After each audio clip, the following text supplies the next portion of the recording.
Greetings, Patient Sword family. Welcome to the world premiere episode of the Teahouse.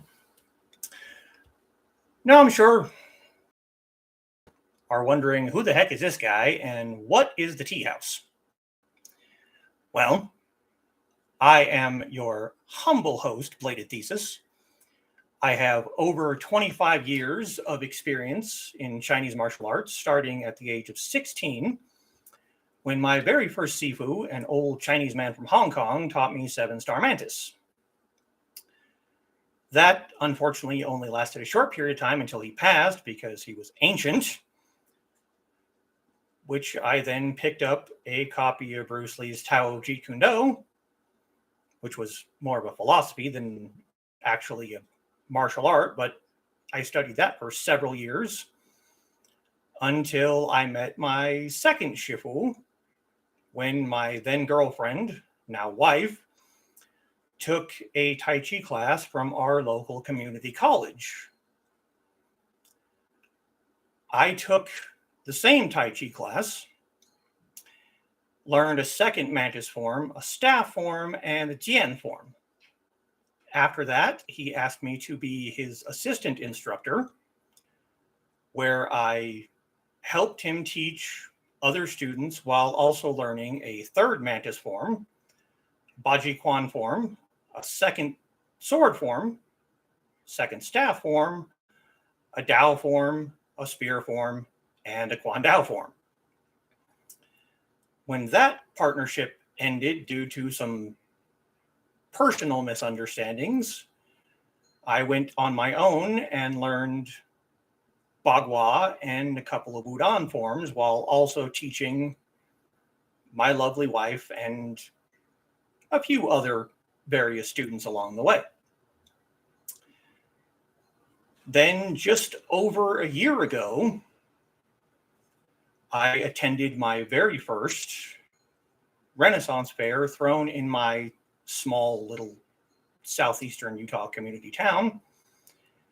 I had a lot of fun, but unfortunately, I also was in an accident, tripped, fell backwards, landed on a stair, and broke my hip. Now, here we are, one total hip replacement, and about 16 months later, I have had to completely relearn everything, at least as far as my footwork is concerned, and I think it's made me a better teacher for it. So that's my not quite short introduction as to who I am. So what is the Teahouse? The Teahouse is my personal live stream for discussing Asian combat with an emphasis on Chinese martial arts, philosophy, and history. Now, why did I call it the Teahouse? Well, it's based off of a scene in the Jet Li movie Fearless, where Jet Li's character, Huo Yinjia, and the Japanese expert Tanaka were discussing tea. And Huo Yinjia made the observation that all teas have their positives and negatives, but in the end, they're all tea. And wushu, or martial arts, is similar. They all have their positives and negatives, but in the end, they're all martial arts. We grade them. We define them. So, the Teahouse. Now, what would a Teahouse be without tea? So what am I drinking tonight? Well, because I literally just decided about 3 hours ago to do this, it's just brisk raspberry tea. I promise next time I'll have something that's more fitting to the discussion. So let's pop over to the live chat here. And obviously the first one through the door is my first and most ardent supporter, my lovely wife, Foxy. I have dropped a link to a YouTube video of the scene from Fearless. Nick Talkert from the Historical Fencing Guild, shout out to Nick, live stream every Friday night. Just stopping by between sets. We have Foxy here saying, welcome to anyone who may be lurking. Please feel free to ask any questions you may have. And if you do not have the answer, we'll research it for next time. I watch the Historical Fencing Guild stream every Friday night. And Nick and his Historical Fencing Guild focus on historical Eastern martial arts, whereas my focus is on the Eastern side. Excuse me. And I notice from time to time that Nick will get questions from people about Chinese martial arts, and he can't always answer them. So I kind of decided to go ahead and pop on and try and answer some of those questions that some people may have. And one of the questions that he asked last night was on butterfly swords. And why did they change from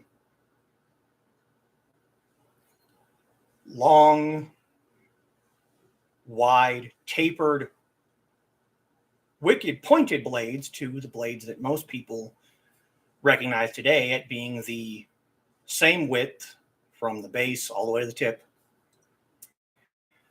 with more of a rounded tip? And the answer to that is basically they didn't. The more pointy weapons were military weapons. They were for combat. They were for fighting. But the ones that most people think of when they see butterfly swords are Southern. They are Wing Chun butterfly swords. They are based entirely on that martial art. And from what I'm aware, it's because the monks who came up with Wing Chun didn't want to kill people. They wanted to injure or maim, but they don't want anyone to die. So they designed blades that were much easier to hurt people with instead of running someone through. So there you go, Nick. There's the answer to that question. Excuse me.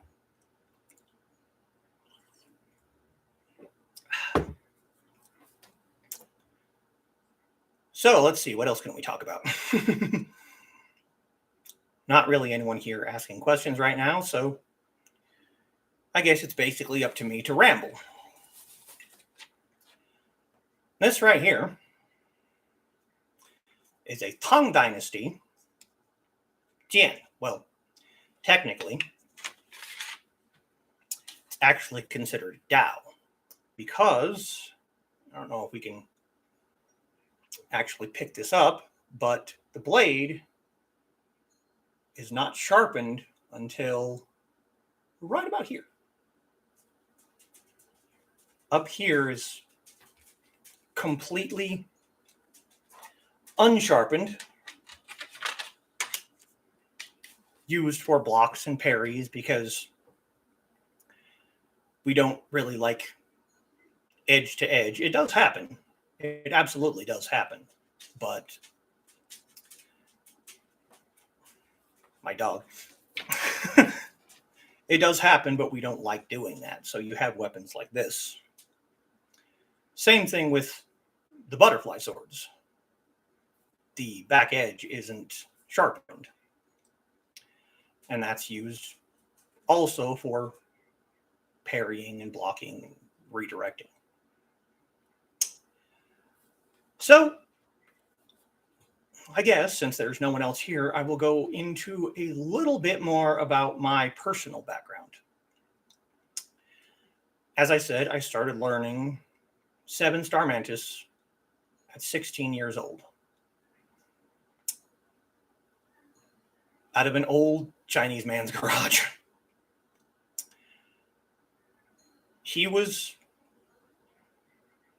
I think he watched a lot of old, Chinese wuxia movies because he was kind of the stereotypical Chinese master who, smacks you with his cane when you're doing it wrong. And that did happen to me fairly often. So you get used to it. And he also taught me very, very light swordsmanship with the Chinese Tian.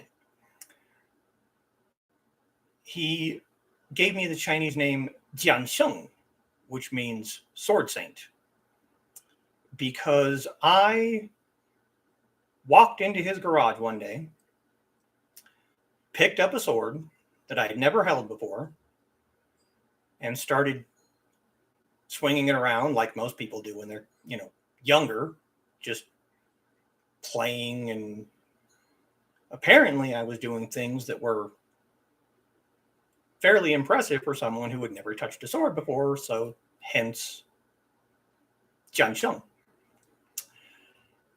And when he passed, I took probably close to a year break just out of respect. And then I was introduced to Jeet Kune Do, which, as I said, is more of a philosophy than it's an actual martial art. I mean, there are martial arts concepts in that book. And believe me, it's difficult learning anything from a book. Excuse me. It's not easy. But for probably 5 years, I was studying Jeet Kune Do. And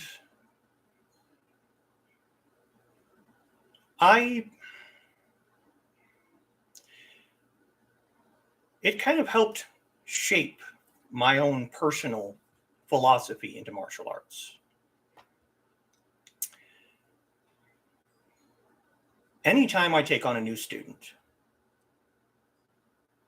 the very first thing I have them learn is philosophy. Because you can't be a fighter without also being a scholar, in my opinion. Other people can disagree. That's what the Teahouse is for discussion. And, oh, look, we have a comment. We have a question from my lovely Foxy. Deeper into the difference between martial and... Okay, yeah. Most people, when they think of martial arts, they think of all the physical. You think of the training scenes in movies where they're doing forms and there's strength training and weapons training and everything like that. But that's not what martial arts entirely is. It's also mental. It's like chess. When you're fighting or sparring with someone, you can't just go through the moves and expect that to work. It's not going to. You have to be thinking ahead, planning your next move. And that's where the mental comes in. When you're just learning forms, you're just learning movement. It's moving meditation, basically. But when you start getting into application, that's when you start to understand the mental. You know, why is your hand back here when you're punching forward here?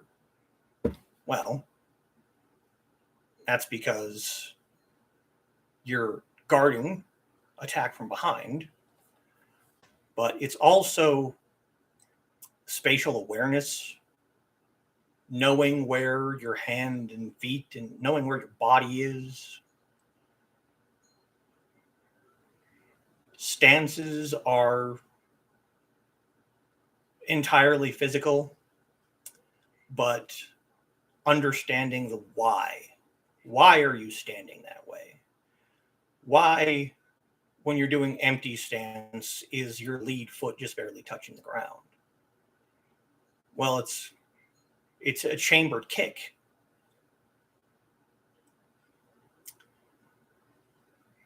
Why is your hand in Wing Chun here? The rear hand, lead hand is here. You're guarding the center line. So mental is just as important as physical. Understanding the why is just as important as knowing what stance comes next in the form. Stances, when you're actually doing form, are completely transitional.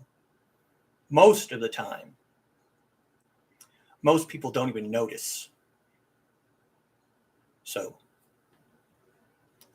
and we have another question. How has my spatial awareness changed since your injury? My injury was, by and large, a freak accident. The place that we were having the Renaissance Fair has a stage. It's not actually a stage. It's a hole in the ground. The stage itself is actually level with the ground, and then you have steps going down into what I lovingly call the pit. I was down in the pit when I fell. So my hip landed on the top stair, which was really the level with the ground. I was not paying attention to where I was. That was my mistake. I was not paying attention to how close I was to the edge. So now that I've had to go through my very first surgery, I am hyper aware of everything around me. There's a stair going down in our apartment. Has a catch to it. When you step on it, it tilts forward. Didn't bother me before. Now I notice it every single time I go down the stairs. So just that one little slip, falling and breaking my hip at 41 years old. Oh, excuse me. Tea. I am now aware of everything. If it's raining outside, I don't take as big a steps as I do when it's not raining. In the snow, I walk more carefully, not knowing what's underneath the snow. So, yeah, it wasn't fun, but I think it was necessary. It made me better understand having to start over, to rebuild myself from the ground up. Because I was training Foxy before this happened, and she has chronic injuries and pain and things, and I would get frustrated fairly easily with her because, I'm able to do these things. Why can't you? Yeah. Then I broke myself, and yeah, see, she said I learned a lot. I went to physical therapy. I had to rebuild the muscle in my left leg entirely. They told me, my doctor and my physical therapist both told me, that it would be at least a year before I could get back into martial arts. And that killed me, because before that, I was training every single day. Every morning, first thing in the morning, Qigong, little Tai Chi to limber myself up, go through basic stances every single day. And for months, I could not do that. I could not do anything. I made the mistake of attempting, I think it was 5 or 6 months. I thought I was doing good. I was no longer in physical therapy. I was doing the exercises here at home. I thought I was doing good. So I decided to do just really simple Bagua circle walking.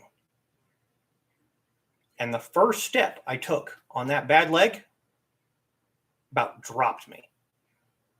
I could not even just do circle walking. And it killed me. I had to wait until my body was ready. It wasn't fun. It sucked. It still does. I'm still not 100%, and I probably never will be back to where I was before. But I have more patience now.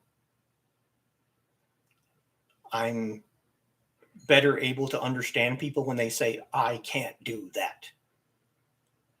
When someone tells me they can't do a stance the way I do it, I tell them don't. It's much easier to work around someone else's limitations than have them work around the limitations for you.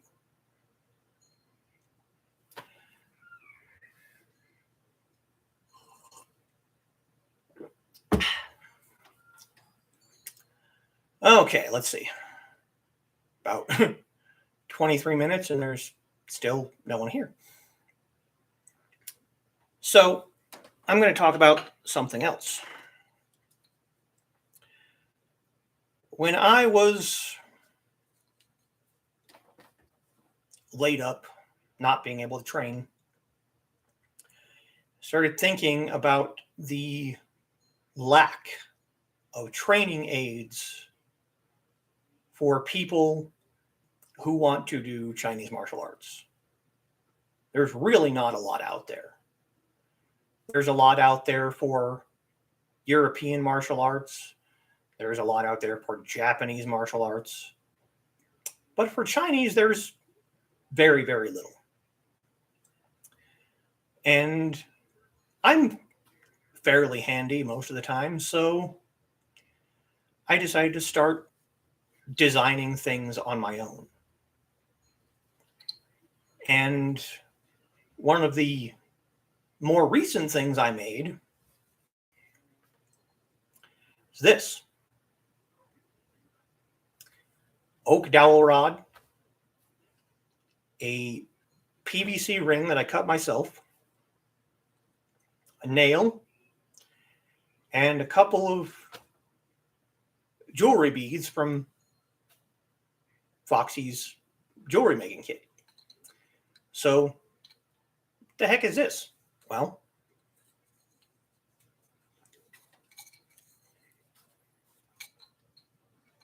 It is an umeitsi trainer. You cannot find anything like this online. You can find ume piercers online, but most of them are metal. And a lot of them are tipped. They're pointed.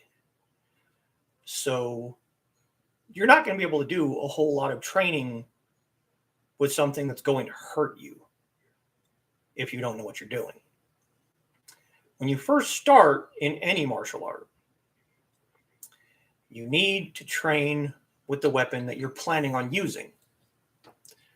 But if you can't do that safely, you need an alternative.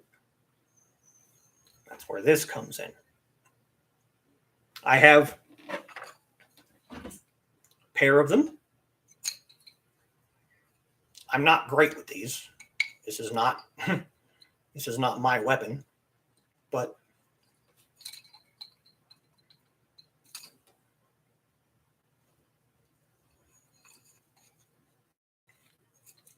I have a small notebook filled with drawings of weapons designs. Most of the time when you find a Chinese sword for training, it is a Ming or Qing dynasty Jian, or the New Wei willow leaf broadsword. This kind of thing here. Minimal guard. Back end only sharpened on the bottom third of the blade. You're not going to find much like this. So I have several designs for different dynasties and eras of Chinese swords.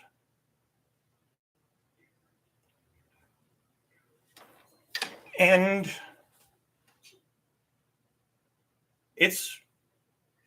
I usually make them out of PVC, foam insulation, and duct tape.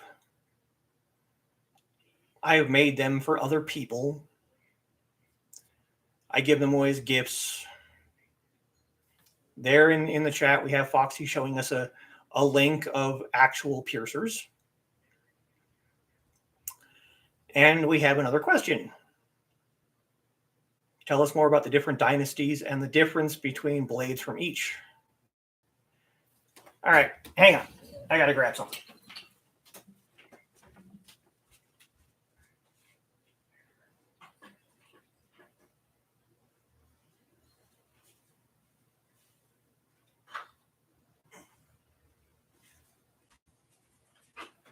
Okay.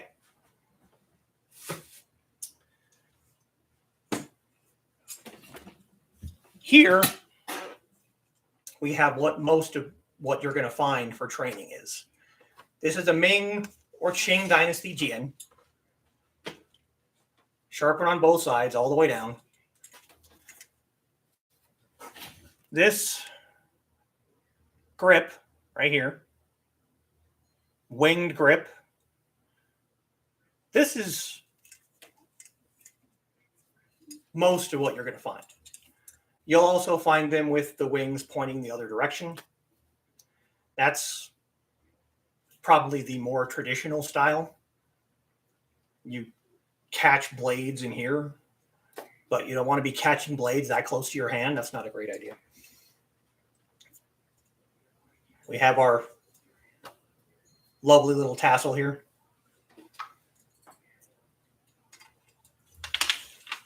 Qing Dynasty is the most recent of at least the three blades that I have. Let me make sure before I do something stupid. But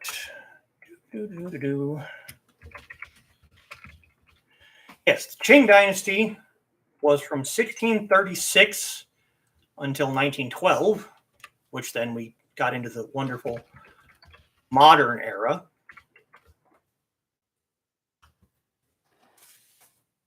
This is a hanjian. Much longer grip. You can use it two-handed. I don't. Very, very small guard. Also sharpened all the way down.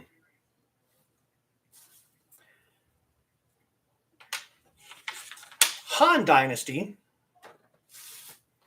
was from 202 BC to 9 AD. Then again from 25 to 220 AD. So this is an old blade. Now, there is some discussion that this particular type of guard isn't actually the kind of guard you'd find in a hanjin. They were much thinner. But I honestly prefer this one, even if it's not correct, so to speak. And then we have the Tang, which is from 618 to around 690. Then there was a break for about 15 years, and then it started back up from 705 to 907. So also a very old blade. Each one of them has a different guard, different handle. We have a tassel on this one, attached to a ring on the end. No tassel here. Much longer handle, also cord wrapped. We have a rounded pommel. This is said to be for pushing the blade into somebody. We have a tassel on this one, attached to the handle.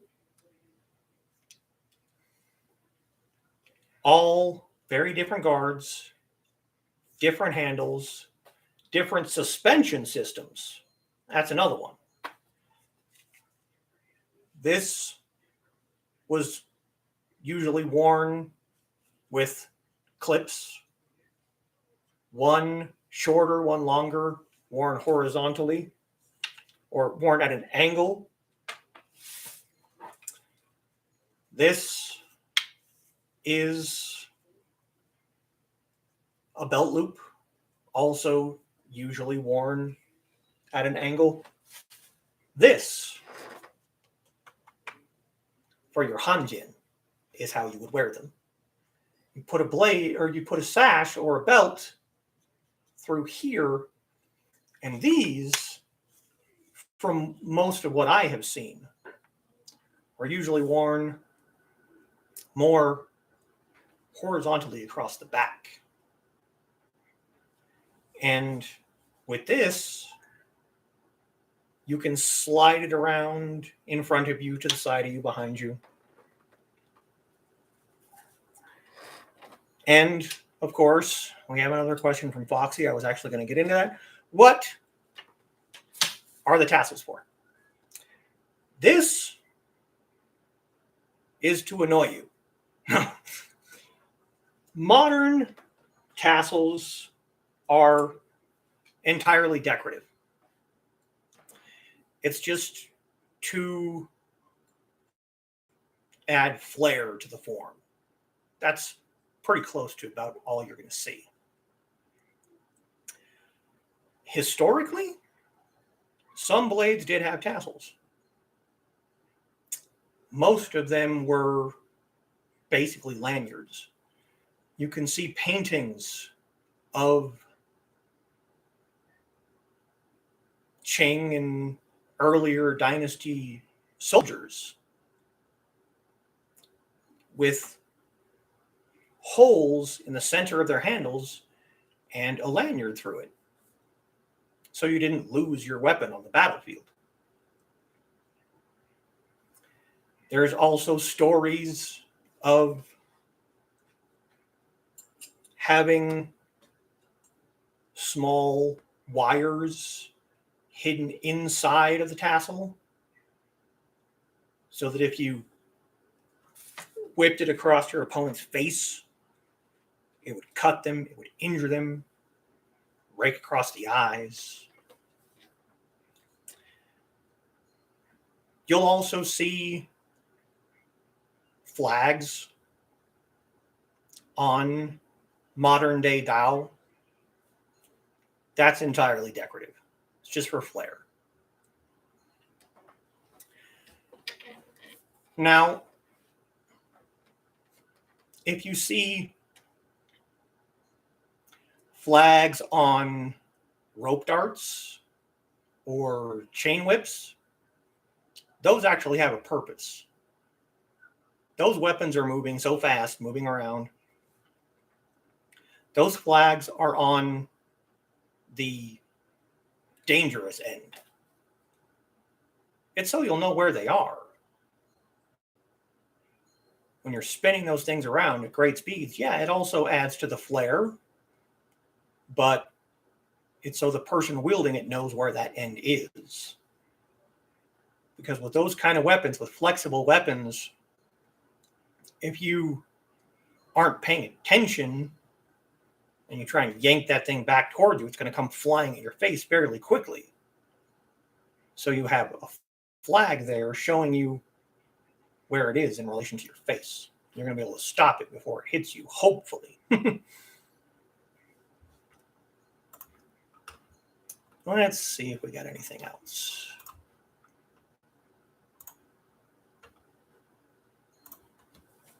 I don't really see any other questions at the moment. What else can I talk about?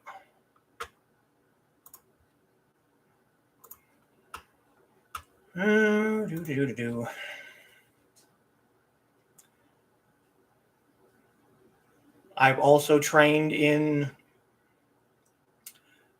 Chinese style archery. I have a replica Han Dynasty bow and a thumb ring.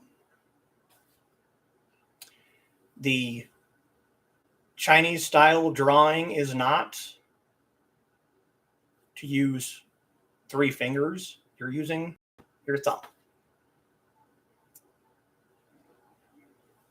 You'll have a ring or something similar that sits on your first knuckle. It's got a bit of a lip on it. So stick that lip on the string of the bow, wrap 2 fingers around it, and then draw. When you want to fire, you simply let go with these 2 fingers, and the force of the bow will pop it right out of your hand. Oh, look, we have a question. What would you say to someone just starting their martial arts journey? Why? I know it's an odd question, but why do you want to learn? I know someone who flat out told me that they wanted to learn martial arts so that they could walk out day 1 at the end of class and kick some ass.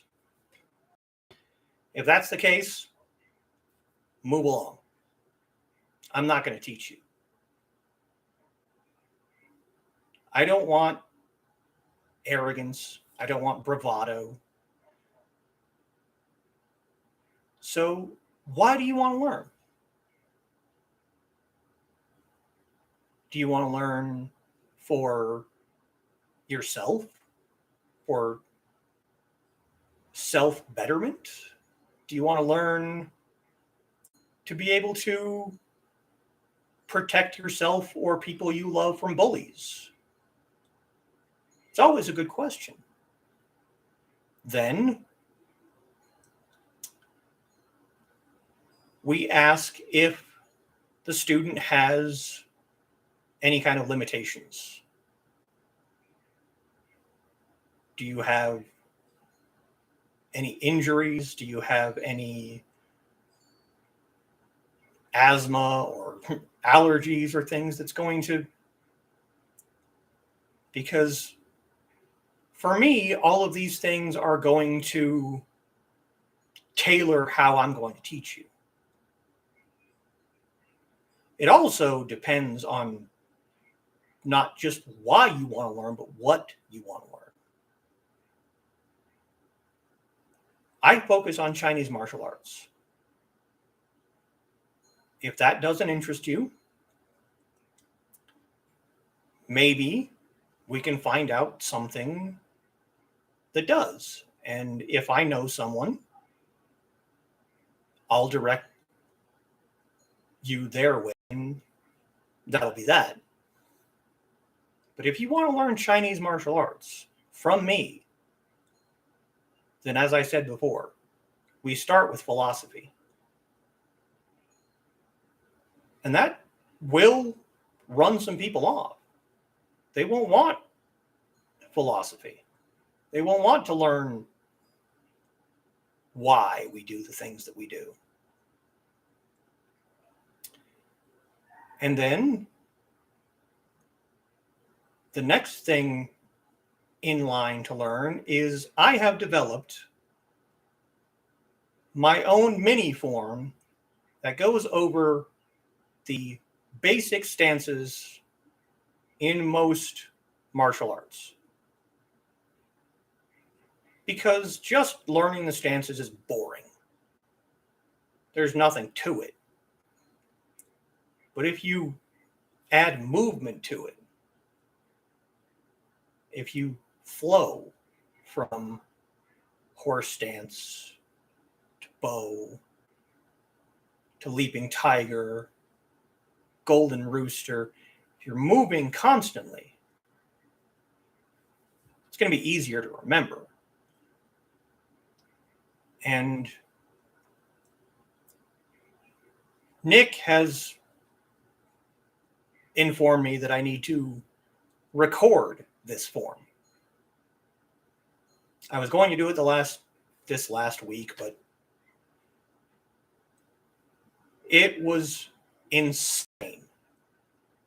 So I didn't really have time, but I'm hoping before I come back next time to have that recorded, and possibly we can talk about it on the next stream.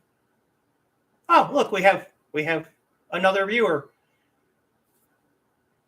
Hi there. This is a friend of mine from Discord and Facebook. So yeah, once we get basic stances squared away, then we can start talking about which individual martial art you want to learn. Now, I have fairly limited experience with a lot of martial arts. I have 3 Mantis forms, 1 Tai Chi form, 2 Bagua forms, a couple of Wudon forms. If I don't know the style you want to learn, then I will learn with you. Because that's part of what a good teacher does. If I don't know something, I want to know it.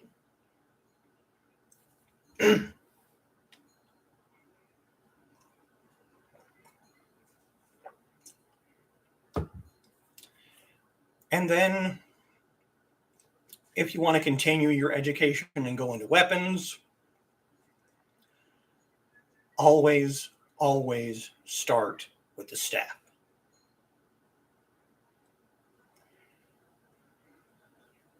The staff is called the grandfather of all weapons in Chinese martial arts for a reason. Everything you learn in the staff is going to transfer to Jian, the Dao, spear, anything else. So I always start with spear. Then, if you want to learn a different weapon, we go from there. Obviously, as you can tell, my expertise is in the Jian. I have a fairly extensive collection of swords. Thanks to Nick Tockard and the Historical Fencing Guild over the last 2 years, 3 years, whatever, however long it's been, I've started learning some about European arts because I want to be able to more effectively fight against more than just Chinese arts. And we have a question here. Trying to think of questions to ask, but I couldn't think of any that didn't sound silly. No. There are no silly questions here. Ever. I thought the questions I was asking to Nick were silly. You're learning. Yes, there are no silly questions. Which means I should have done staff instead of having my boken sitting. Yes. Always start with staff. Staff will translate to every other weapon, even the flexible weapons. There is a video on my channel of me doing a basic staff turn with a flexible 3-section staff. It's the same mechanics as doing a basic staff turn. The only difference is you have 2 pivot points that you have to pay attention to. But your hands in the center are still making the same movement. Always start with staff before you go to any other weapon. Starting with a sword, there's a saying in Chinese martial arts. It says, see if I can remember this right. 100 days of fist, 1,000 days of staff, and 10,000 days of sword. What that means is it's going to take you probably about 100 days to master a fist form, 10,000 days for a staff form, and I messed it up, but you get the idea. 100,000 days to master a sword. I have been learning Chinese sword for basically the entire time that I was learning Chinese martial arts. And I still consider myself to be a novice after 25 plus years.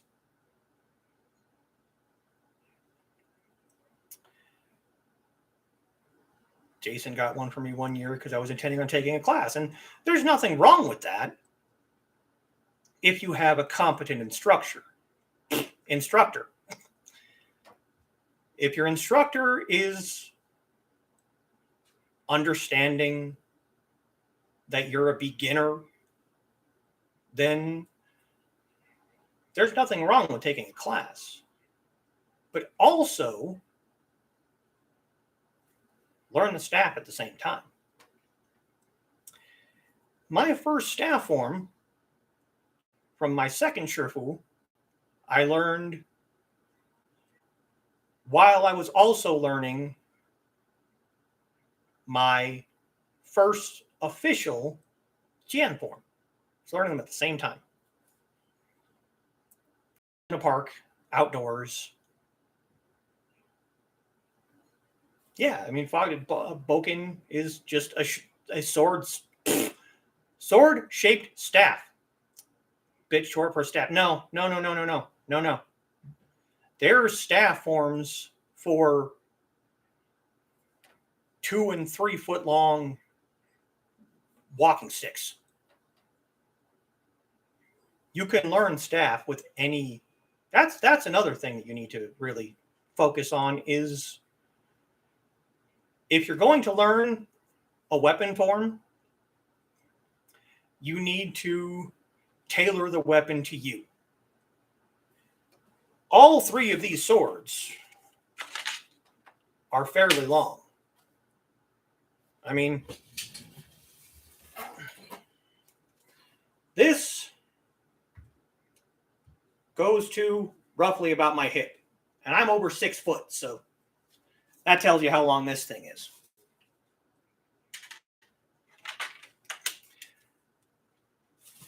My lovely wife, Foxy, is about 4'3". So her and this, that's entertaining to watch, but it's not going to be very effective in combat. Also, that would be handy because walking stick, exactly. I've seen your cane. That's a weapon.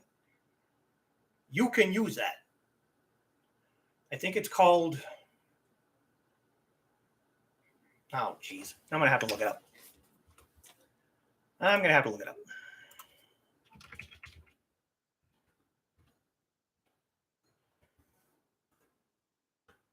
Hey, Bartitsu is an eclectic martial art and self-defense method originally developed in England in 1898 to 1902, combining elements of boxing, jiu-jitsu, cane fighting, and French kickboxing.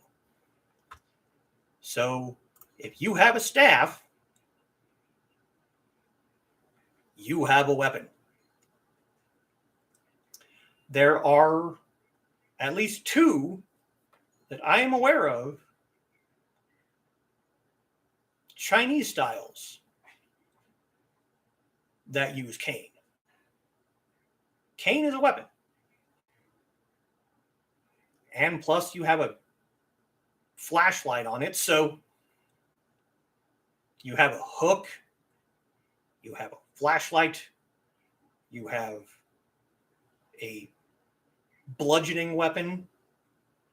You can do a lot with just a cane. Anything can be a weapon in the right hands. It's just a matter of how.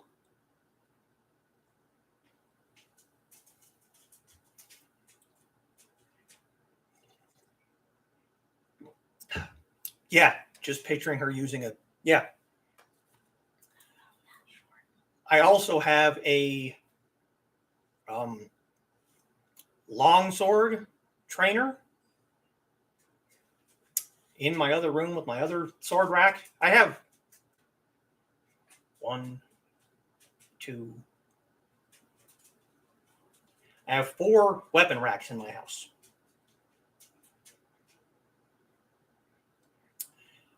This one back here, can't really see it because it's washed out. Those are all curved weapons. So that has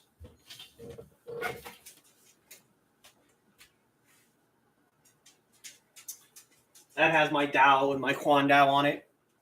The one in my spare bedroom is my straight weapon rack. That has all my Jian. And this. This is a cold steel longsword trainer. Again, this thing goes up to my belly button. This is a big, big sword. And even to me, that thing looks ridiculous. Now, there are Chinese longswords. LK Chen makes, 2 of them. They are the Roaring Dragon and the Striking Eagle. They are 4.5 feet in total length.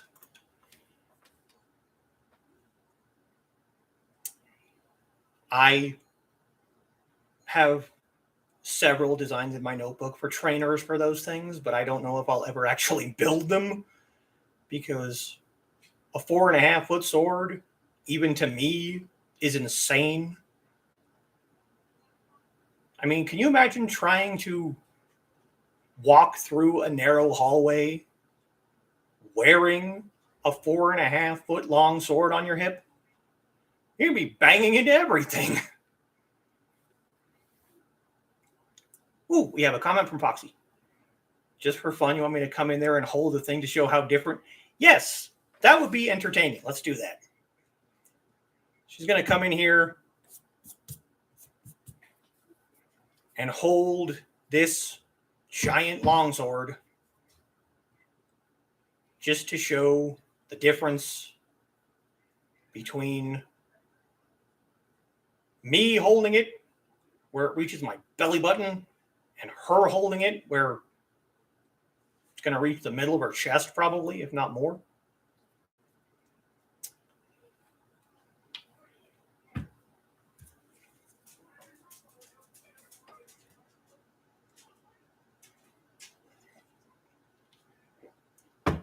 Uh-oh, we have a deleted comment. Deleted my comment about Foxy looking like an anime or video game character. Yep. Come on.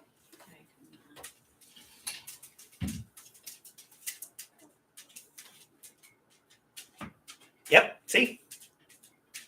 Middle of her chest.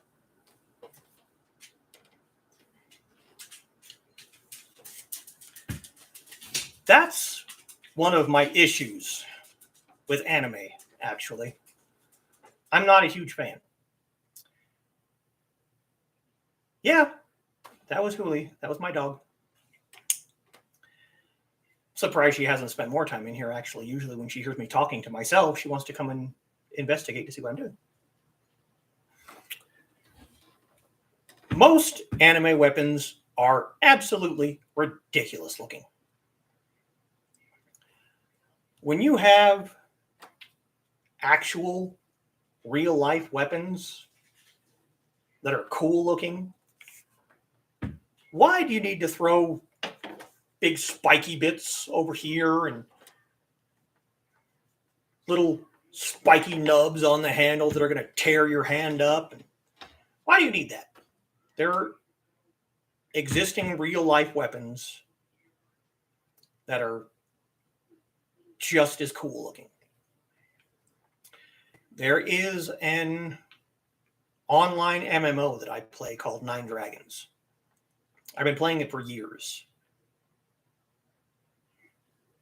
8, 9 years?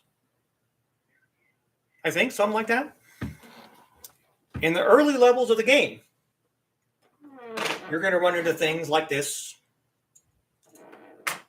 You're going to run into things that maybe kind of sort of look like this. And then you get into the higher levels, and for no reason whatsoever, they start giving you anime weapons. And it annoys the crap out of me. Yeah, doesn't look so bad until she tries to use it. Exactly. She's not going to be able to use a longsword. I can't use a longsword. I mean, I can, but it's not pretty. Yeah, exactly. Because they're cool. No. The rule of cool does not end all, be all of life. Nine Dragons has real life weapons.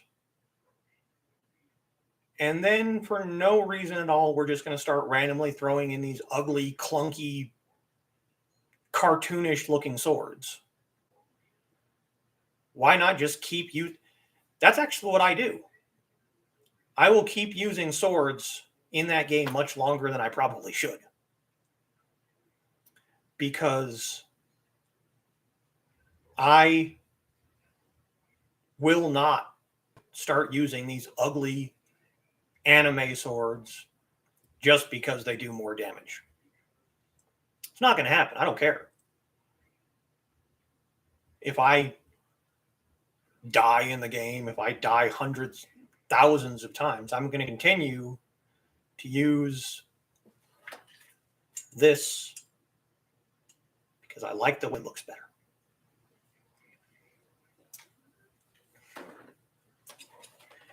And look at that. We're already an hour. Yeah, wish there was a way to change cosmetics in games. Tell me about it.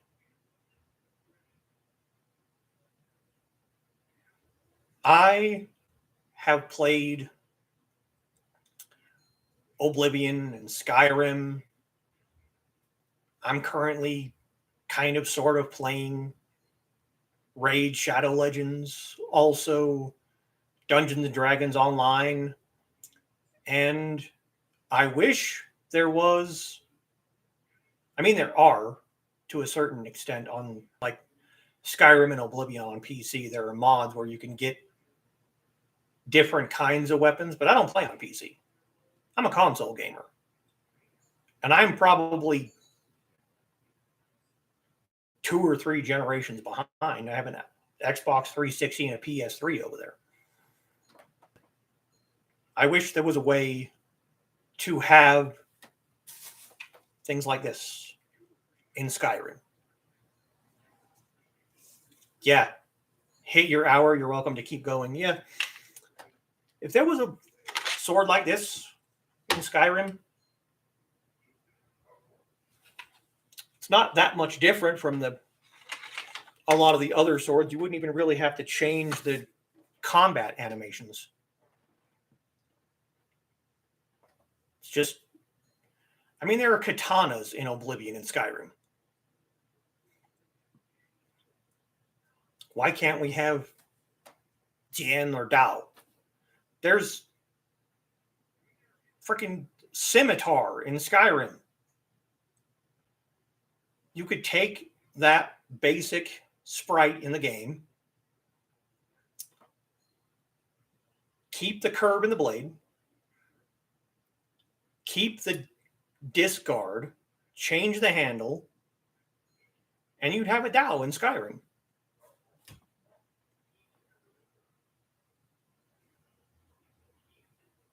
If I can get the PS4 to work, I'll stream Dragon Quest Builders.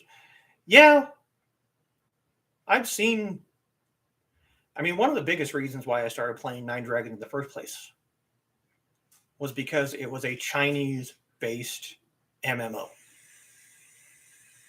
It was based on Chinese martial arts. You have Shaolin and Wudang and the League of Beggars. All these sects from old wuxia movies.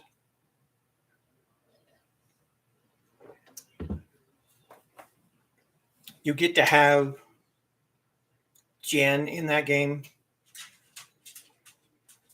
There's also staff and Dao and little hand claws for, because the healers and hybrids can't use swords. They're not focused enough. So, all right. We are about an hour and 5 minutes, and I think I've probably rambled enough for tonight. Now, this stream is going to be twice a month. Every other Saturday, because I work the other 2 Saturdays. Yeah, class restrictions, yeah. So I will be back the 30th of October, September. I'm trying to jump to Halloween, can you tell? Yeah, drink more tea. I don't need to drink more tea. I will be back on the 30th of September. So, people, please think of other questions that you have about Chinese martial arts, philosophy, even history. And I think this was a good stream for a first shot. So thank you to the few people who actually attended, and for those who are watching it later, enjoy. 再见。